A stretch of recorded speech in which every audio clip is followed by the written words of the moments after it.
से कहे चलो हमने आपको गाड़ी दी, ले जाओ, हमारी गाड़ी लेते जाओ। तो मांगने वाला क्या सोचेगा, पंडित जी बड़ी सुंदर हंसी कर रहे हैं, अपने पास गाड़ी है नहीं, ये चाबी हमें दे रहे, कह रहे गाड़ी ले जाओ। वस्तु वो दी जाती है जिसके मालिक आप हो। परीक्षित के राज्य में न कहीं जुआ होता था, न कहीं पशुओं की हिंसा होती थी, न वेश्याएं होती, न मदिरा रहती। तो फिर दिया, और क्या दिया, पर फिर भी संतोष में बहुत बड़ा फल होता है। इसीलिए गोस्वामी तुलसीदास जी ने भक्ति में 8वां नंबर रखा है संतोष का। 8वां जथा लाभ संतोषा,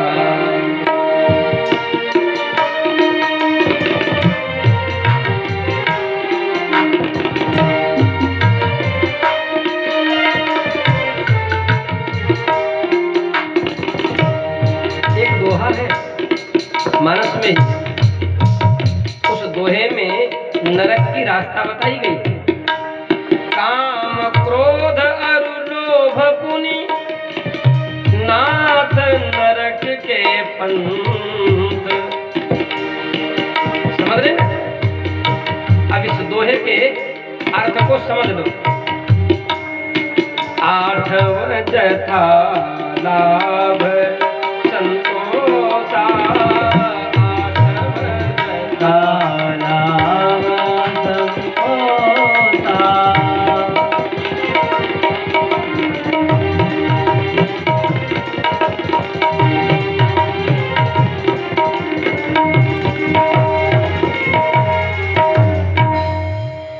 8वां जथा लाभ संतोषा।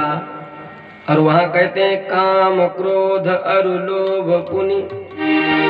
अब प्रसंग आ गया तो पूरा ही कर दें। पहला नंबर काम। मानस में देखो, बिनु संतोष न काम न साही,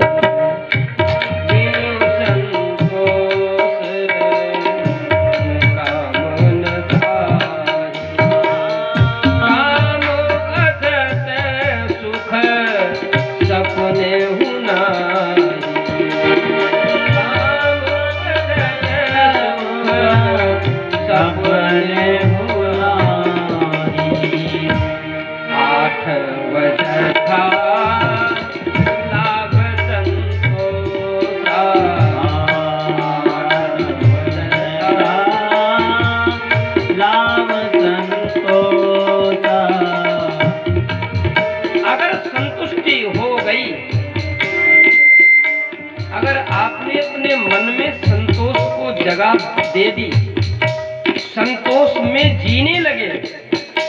संतोष किसे कहते हैं? संतोष माने क्या है? परमात्मा की कृपा से जो प्राप्त हो जाए। हमारी तो सीमाएं अनंत है, हम तो वो सब कुछ चाहते हैं, चाहे संभाल पाए चाहे न संभाल पाए, हम उसकी रक्षा कर पाए न कर पाए, हम उसको रोज प्रयोग कर पाए न कर पाए, पर फिर भी हमें चाहिए। मकान इतना बड़ा चाहिए चाहे हम उसमें झाड़ू न लगा पाए, सारे कमरे के बल्ब जलाने और बुताने में ही पूरा दिन बीत जाए, पर मकान उतना बड़ा चाहिए। होली दिवाली में उसकी पुताई न करा पाए, पर फिर भी मकान बड़ा चाहिए। गाड़ी की व्यवस्था न कर पाए, पर गाड़ी चाहिए।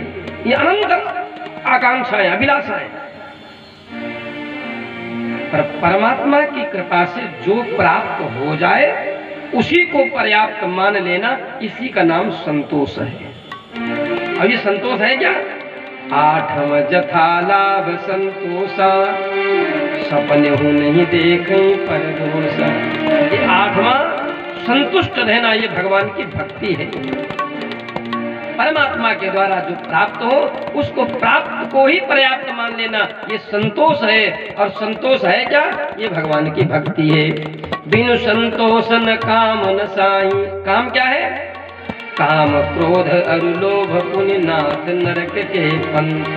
काम नरक जाने का रास्ता की पहली सीढ़ी है काम। अब वो काम कैसे नष्ट होता?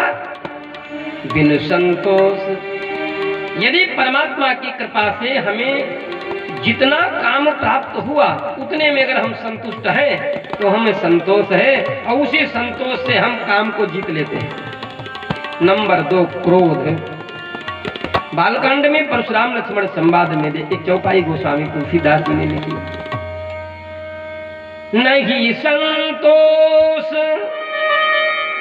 तबुनि कछु कहूं, जनि ऋषि रोगी सह दुख सह, नहीं संतोष कछु कहूं,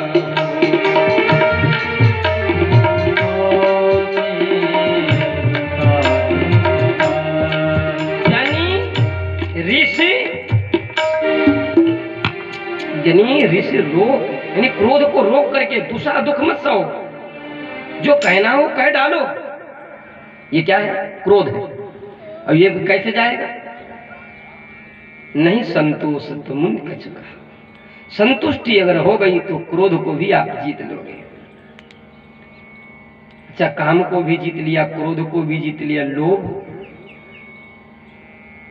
लोभ कैसे जीते? तो गोस्वामी तुलसीदास जी ने वर्षा ऋतु की नदी का वर्णन किया, जिम लोभ ही शोष ही संतोषा, प्रगट उदय अगस्त पंत गिरि शोषा, जिम लोभ ही शोष ही संतोष। जब संतुष्टि प्रकट हो जाती है ना तो व्यक्ति लोभ को भी जीत लेता है। तो काम, क्रोध और लोभ, ये जो नरक के प्रमाणित तीनों सीढ़ियां हैं, इन तीनों सीढ़ियों पर से चढ़कर के अगर जाना है तो अपने हृदय में संतुष्टि को प्रकट करो। प्राप्त जो भी हो जाए उसी को पर्याप्त समझ लो। क्यों? वो तुम्हारे अपने परिश्रम का फल है, और उसी में संतुष्ट रहोगे तो काम, क्रोध, लोभ सब जीत। दूतम पान, पान माने मदिरा पीना, द्यूत माने जुआ, स्त्रीय वेश्यालय, और जहां पर पशुओं की हत्या होती है। राजन, आपने जो दिया मैं प्रसन्न हूं, संतुष्ट हूं, पर थोड़ी सी न्यूनता रह गई। परीक्षित जी ने पूछा, अब क्या रह गया? तो 4-4 जगह दे दी। कलयुग कहने लगा, महाराज वस्तु वो देनी चाहिए जिसका कोई उपयोग कर सके। हम लोग दान देते ना, तो दुकान पर गए, भैया कुछ कपड़ा वपड़ा देना, क्या करोगे? दुकानदार पूछता है, अरे वो पंडित जी को दान करना है। अब देखो गेम कितना बड़ा है, जिस गेम में तुम फंस रहे हो। व्यापारी तो अपना कपड़ा वो निकाल के देगा ना जो उसका बिका नहीं, और दुकान में पड़ेगा तो सड़ता रहेगा, नुकसान उसका हो रहा है ना। तो अपना नुकसान होने वाला जो वस्तु है, चाहे वो कपड़ा है या कोई भी वस्तु जो उसकी बिकी नहीं, दान के नाम पर उसने, अरे पंडित जी को ही देना, ये दे दो क्या, आपका पैसा बचेगा, अच्छा दोगे तो महंगा पड़ेगा। अपना उसने काम बना लिया। जो पदार्थ, जो वस्तु, जो कपड़ा या जो भी सामान उसका नुकसान हो रहा था, उसका पैसा आपसे उसने अपना निकाल लिया। आपने जाकर के वो वस्तु जब दान की